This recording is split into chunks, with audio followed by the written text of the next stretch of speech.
Welcome to another edition of Lakeville City Council Wrap-Up. During this program, we will highlight the agenda items presented to the Lakeville City Council at their August 1st, 2016 meeting. First highlighted item on the agenda was item number 5B, Parks and Recreation Quarterly Report. And to provide the background information on this agenda item is Park and Rec Director John Hennon. This is the quarterly report, starting off with the Lakeville Area Arts Center, and the Arts Center has been awarded the 2017 Operational Support Grant from the Minnesota State Arts Board for the third year in a row. This year we'll be receiving in 2017 $52,000, and you can see for a grand total of the last 3 years $131,000. I'd like to recognize Anna Johnson, who has been the grant writer for the project along with the Arts Center Advisory Board, and Joe Marciarchin, our Arts Center Manager, for the great work they've done in obtaining this grant over the last 3 years. And these dollars can be used for such things as marketing, branding, outreach programs, and expansion of other programs or existing programs that we have right now. Also under the Arts Center, the SPC social media campaign continues to generate favorable results, increase public exposure to events and activities happening at the Arts Center. And as you'll note, prior to working with SPC, the total Facebook likes only amounted to 638. Currently, the Arts Center has garnered 2,167 Facebook likes, and since February of 2015, this is an additional 1,529, so quite an increase.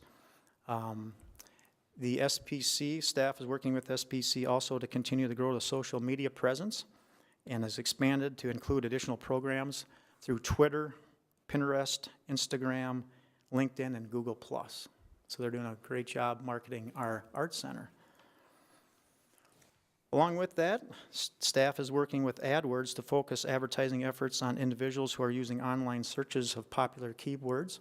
By pinpointing individuals who are in specific zip codes, the campaign provides real-time advertising on upcoming events and programs hosted by the Arts Center. So we can see the AdWords campaign has resulted in over 1.2 million impressions of real advertisements. And then of this number, 10,135 chose to click our ads, directing them to the Arts Center webpage. And we can control the cost of this, and that cost for that period of time was about $5,900. So if you go into Google and search an item such as art classes, that bottom box may pop up, and if you're interested in going to Lakeville Arts Center, then you can click on that, and that's considered obviously a click. Continuing on, May and June attendance, we had over 9,500 individuals take part in Arts Center events or art classes.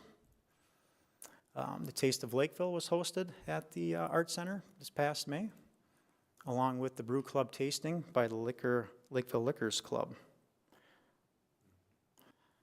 Some shows that occurred at the Arts Center was The Producers, along with Peter Pan, which was performed by the Prairie Fire Theater Camp with a total of 81 theater camp enrollees. Also, there's numerous other programs, especially a number of them from kids, such as the Cupcake Pottery Workshop, 4th of July Art Party, and Messy Hands Preschool Art, along with numerous other ceramic garden projects, acrylic painting, and some pottery classes. Talking about now park projects, if you recall, we worked with the Lakeville Yellow Ribbon, and they constructed and paid for a Veterans Memorial Path about 700 feet long around the Veterans site at Arsenic Park. And, that was completed this past spring. And the path, which again is 700 feet long, will remind the community of the commitment and sacrifices that our military members have made. And in the years to come, the Lakeville Yellow Ribbon will add monuments along the path highlighting conflict that occurred in our nation, starting with World War I. Other park projects, we seal coated and crack filled about 25.5 miles of trail. Commenced the construction of Summerland Park. The playground has been completed. They're out there enjoying that. Now there'll be addition of trails, a basketball court, and a shelter that's going to be constructed in the next month or two. The dog park continues to move forward. The playground, or excuse me, the parking lot has been installed along with a well and some lighting. The fencing is currently being installed, and then the park should open up in a couple weeks. We will share that on the website and our focus when that is up and operating. The King Park lighting project actually finished up for the most part today. The lights are now energized. Staff will sit with LBA and determine what needs they have for the rest of the year and the fall baseball season. And again, if you recall, that was a $150,000 donation by the Lakeville Baseball Association a number of months back. Other park projects, the Valley Lake Park Pollination Garden. The Lakeville Rotary reached out to staff and inquired about constructing a pollination garden. They donated $9,000 to the project, $8,000 to the project, and then Matt Cafferty, our environmental resource manager, took the lead on that and worked with the Rotary and also reached out to the Vermilion River and received a $5,000 grant. And some Rotarians came out one evening and helped with the installation of some native plants also. So that turned out real nice. Other park projects that staff worked on was the construction of an entrance area to a ball field utilizing Burma. In the spring, this is the time we lay out dozens and dozens of ball fields for the spring and summer season. And staff also worked closely with Lakeville Fast Pitch Association on a joint project to install a scoreboard and some bleachers at Aronson Park. And finally, staff also installed some drain tile at Aronson Field number 9. The city and Dakota County work together each year on a hazardous waste drop-off event, and we did that again this year in May. We had over 100,000 pounds of waste that was collected on May 7th at the Central Maintenance Facility. Items such as paint, batteries, and over 61,000 pounds of electronics were dropped off during that day. About 930 vehicles dropped off the material. Under recreation, we had a number of programs. We actually have like 73 different programs, with the bulk of those running from June until August, such as the Tiny Tots soccer program. The puppet wagon was also out and about. We brought back 3 program leaders and 3 puppeteers, and they were out 13 different parks doing a number of shows, along with the youth archer lessons, where we had about 40 participants participate in that. Other recreation programs include Pedal the Parks, Music Together, Camp Kermit, and Ritter Critter Camp. So a lot going on in the rec department.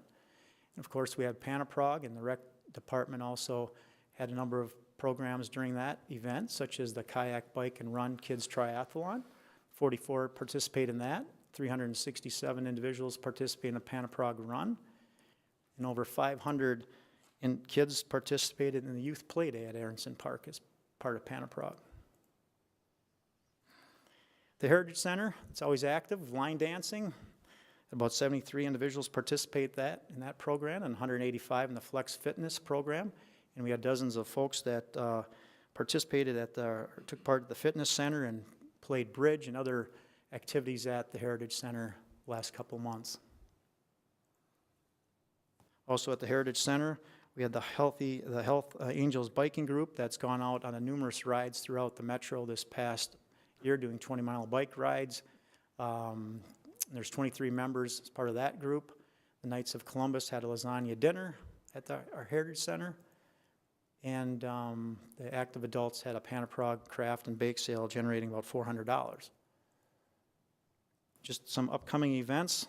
As you know, tomorrow's National Night Out, so there's actually going to be a lunch at the Heritage Center and a puppet show. August 13th, which is a Saturday, we'll be doing a Pedal the Parks, which will be out in the eastern part of our community, around East Community Park. Lake Marion Triathlon is August 20th. And then we've talked a little bit about the community build at Land of Amazement. We are looking for 100 individuals on Friday, September 16th and 17th to help with the construction of this park. You can visit our website if anyone's interested in working a full day or a half a day on either of these days. And then finally, the Arts Center, or the Arts Festival, will be September 17th and 18th. So a lot going on, and I'll answer any questions you may have. Next highlighted item on the agenda is item number 7, Kenwood Place. And to provide the background information regarding this agenda item is Community and Economic Development Director Dave Olson. I think council is aware, and I apologize, this probably showed up clear in your packet, but the area in question, and if you've driven by there in the last couple of weeks, there's been a little bit of an activity. Council's well aware of this area. In fact, Mr. Jarvis, I think our first discussion with council in this area was last November, I believe, when we were at a work session. And this area involves an intersection that the city has as a priority to try and improve upon for some time, and it's the area of 172nd Street and County Road 5, also known as Kenwood Trail. And so after we kind of got the green light for the council last fall to pursue this project, it got put in the 2016 budget.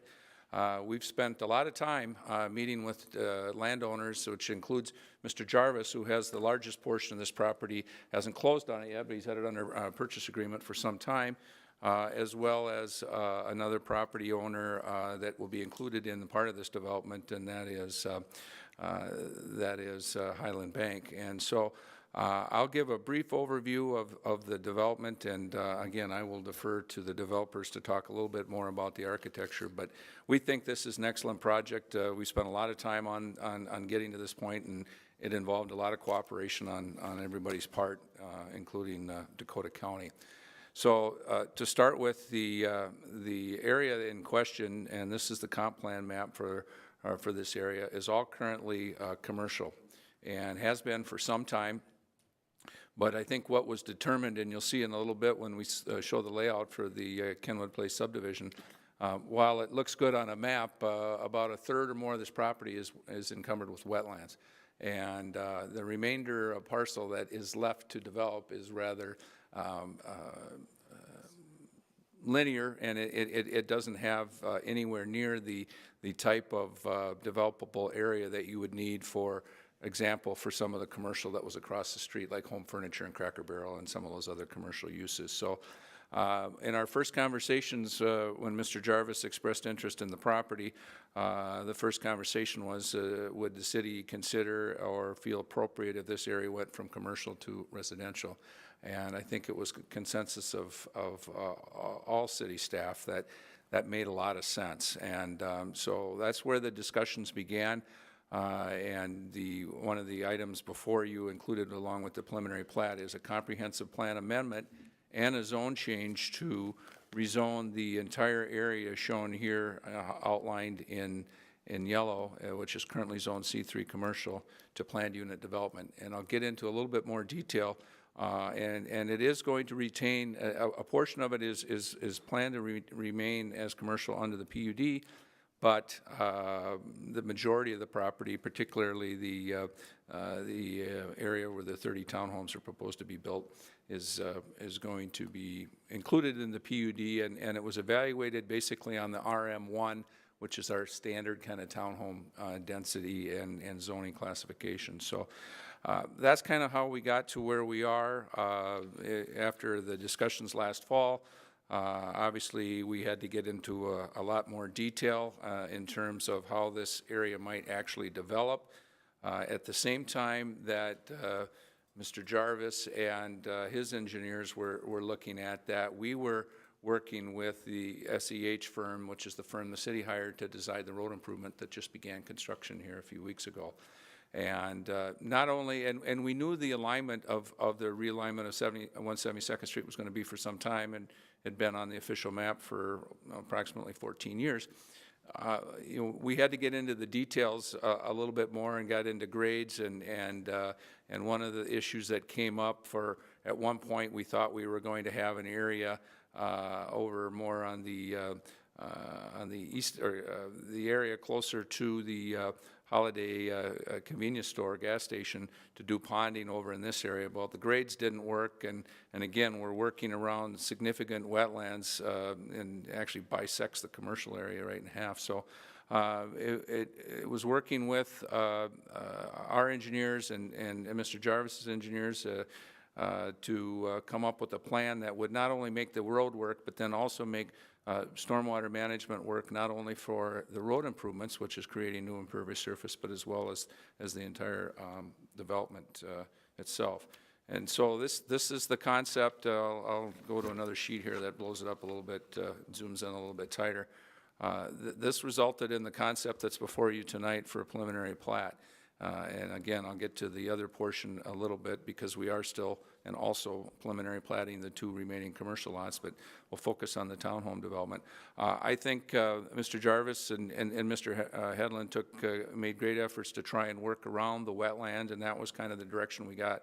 The city staff provided them with, and there's wetlands adjacent to County Road 5. This again is where the stormwater treatment's going to be, and then there's another wetland here, and then of course the big wetland complex in the back. And through all of this, there's only going to be a couple small areas, and it's not to gain units, but just to get the private streets built that will have a very minimal wetland impact. The rest of the wetland and required wetland buffers are being maintained, and I think it's going to be an amenity to the development. It's obviously what the city tries to do in all the developments that impact wetlands, is to preserve wetland as the first and number 1 priority. This gives a little bit more of a layout of how the actual units are going to lay out in terms of where the garages are located, how the units back up to the wetland, where the decks are going to be located, and it was a challenge. I mean, and Mr. Jarvis alluded to they're almost all twin homes at both ends of the cul-de-sacs, with the exception in the middle, kind of the center area in between, or there'll be 2 3-unit buildings, and it's very comparable to and it was alluded to in the staff report in several areas, to the Rock Island townhomes that have been in existence on the other side of the wetland complex off of Klamath Trail for probably over 15 years now. And this project is in many ways very similar. The one thing that came up at the Planning Commission meeting, and we'll talk about it here, there's a sheet that shows it a little bit. There's an extensive amount of trees on the site, and both in the commercial areas up here as well as the townhome area here, and then obviously included in the wetland. As the tree inventory in your package information identified, approximately 42% of the trees are being preserved. And the remainder, and the ones that aren't able to be preserved, are the ones that are in the actual area where the street utilities and townhome units have to be constructed. But because of the wetlands that are being preserved both behind the units and then adjacent to County Road 5, again, the number of I think it was a little over 700 trees, 42% of them is approaching 50% is a pretty good percentage in our mind, and it's going to retain a lot of the natural character of the area. Along the line to the Planning Commission, the hearing was on July 21st. There was approximately 5 residents of the Rock Island townhomes were in attendance and spoke at the public hearing. Did express some concerns about the number of trees that were being impacted, as well as the wetlands and the distance between this development and the Rock Island townhomes, which I believe Mr. Headland got up and spoke at the Planning Commission meeting, and the closest point they're going to be between 500 and 600 feet apart. So again, the wetland complex provides a really nice buffer between these 2 developments. The night before the Planning Commission on July 20th, the Park Rec Natural Resource Committee also reviewed this development and recommended approval unanimously as well. And I won't talk about I'll let the developer talk a little bit more in detail of the architecture, but this is a colored rendering of what the units are going to look like from the exterior.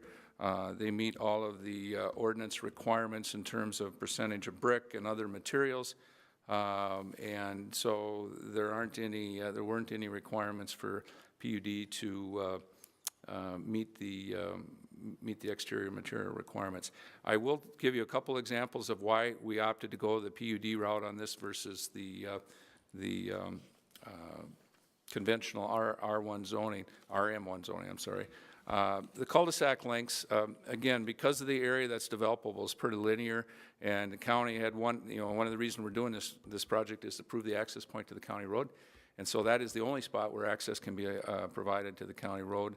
And so the cul-de-sac length of the private cul-de-sac is exceeds 600 feet, which are our standard. We have deviated that from on a number of occasions, and this seemed to be one that justified it as well.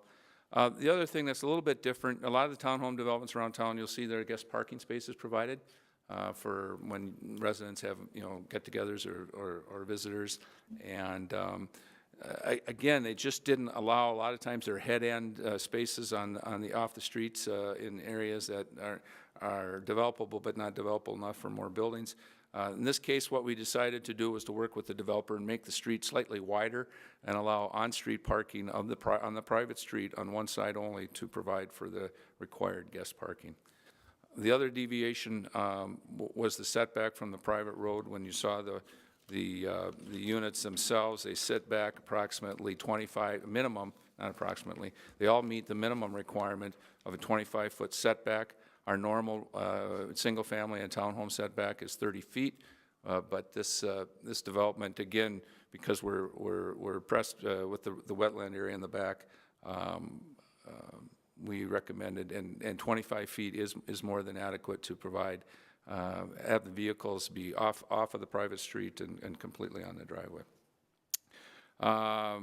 So that's kind of a brief summary. The recommended action tonight is to approve a resolution approving the preliminary plat, a resolution approving the comprehensive plan amendment, and an ordinance for the zoning map amendment to rezone the property from PUD to PUD from the current C3 zoning. And there was the one that was added tonight, because the legal description on this property is about 2.5 pages long. That's a meets and bounds parcel. You maybe saw some of that paper, or it's not paper, pages on your electronic version. It is the recommendation, and we do this fairly frequently, is to prepare and publish a summary ordinance, which cuts down considerably on the amount of space required for the ordinance in the final publication. So that's a fourth one. There is a requirement for, on the comp plan amendment and the summary ordinance, to have either 2/3 or supermajority, and tonight with only 4 council members in both cases, it means we need a unanimous vote. So if for some reason that's not going to happen tonight, then we'd probably recommend to continue it to the next meeting. Hopefully that's not the case. The intent is to allow the developer to start grading on the site after preliminary plat approval. We're trying to, the developer's engineer, both for the residential as well as the 2 commercial lots that are going to be remaining, are trying to work with our road contractor, and if there's excess material from the road, to try and utilize on site if possible. Item number 7 was approved by the Lakeville City Council. Next highlighted item on the agenda was item number 8, Spirit Place at Branchin Farm. And to present the information regarding this agenda item is City Consultant Dan Licht. HJ Development is proposing a 18,000 square foot PetSmart building, as Mr. Moe indicated, at the northeast corner of Branchin Farm. Branchin Farm is located south of County Road 46 and east of Pilot Knob Road. It was zoned planned unit development in 2005 as part of a master plan of the entire square mile of the northeast Lakeville. The area up in the northeast corner that includes the subject site was guided in 2010 through a PUD district amendment to include big box retail uses such as being proposed tonight. The applications include both preliminary and final plat, a PUD development stage plan for the specific PetSmart building, and then vacation of drainage and utility easements that were platted with Spirit of Branchin Farm Commercial First Edition that are being effectively replaced by this current plat application. The plat consists of 1 buildable lot for the Spirit of Branchin Farm, or excuse me, for the PetSmart use. Outlot A, which is a shared access to 3 commercial development sites, and then 3 outlots for future development, all accessed basically off of Elmhurst Avenue, and then with a shared private driveway that also accesses the Hy-Vee location to the southwest of the site. The Spirit of Branchin Farm Planned Unit Development District allows for retail uses consistent with the standards adopted for the C3 district. That makes this a permitted use with the pet elements of it subject to specific performance standards outlined as a conditional use under conventional zoning, but basically incorporated here as part of the PUD district. PetSmart has provided information that they'll comply with all those standards as part of their operations within the building and the site. Access to the property is basically, again, off Elmhurst Lane via the shared private access drive that was constructed as part of SBF First Commercial Edition. And then there'll be this shared access way into the 3 commercial lots to the north. This outlot A will be maintained under common ownership, and then there'll be ingress-egress easements recorded over the adjacent lots. Off-street parking within the site, the zoning ordinance requires 81 parking stalls. They're showing 91 parking stalls on the PetSmart site itself. There is also the opportunity for cross-parking within the development moving forward, and all the parking stalls meet the requirements of the zoning ordinance in terms of their design and construction.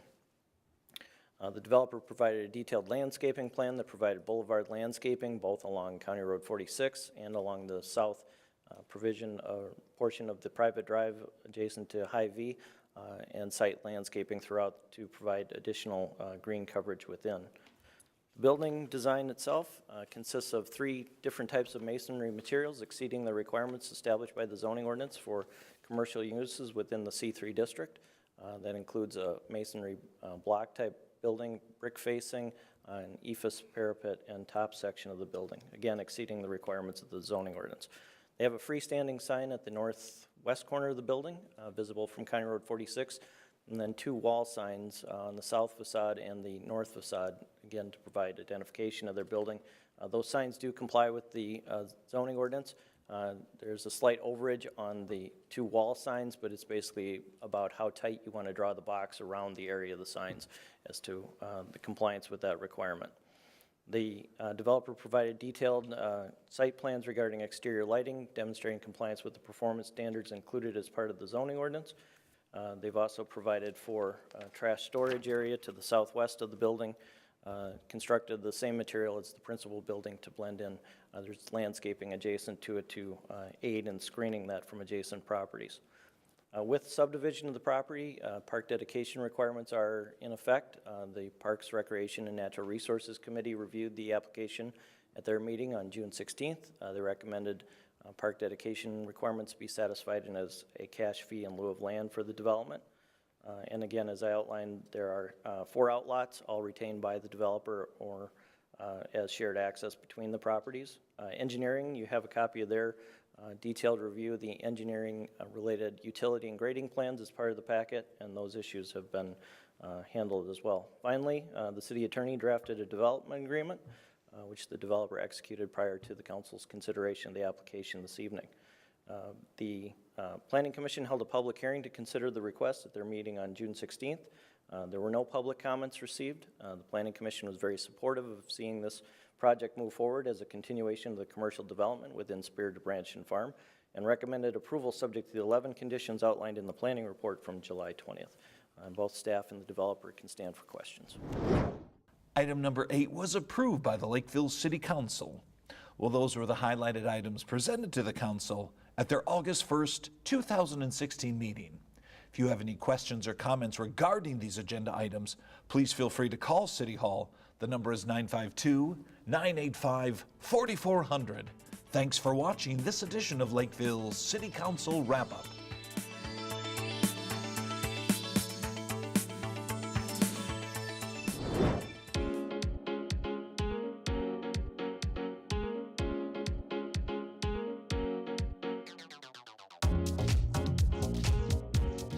I'm Kamala Stromwall. I am the director of Arsenic and Old Lace, which will be opening here at Lakeville Area Arts Center.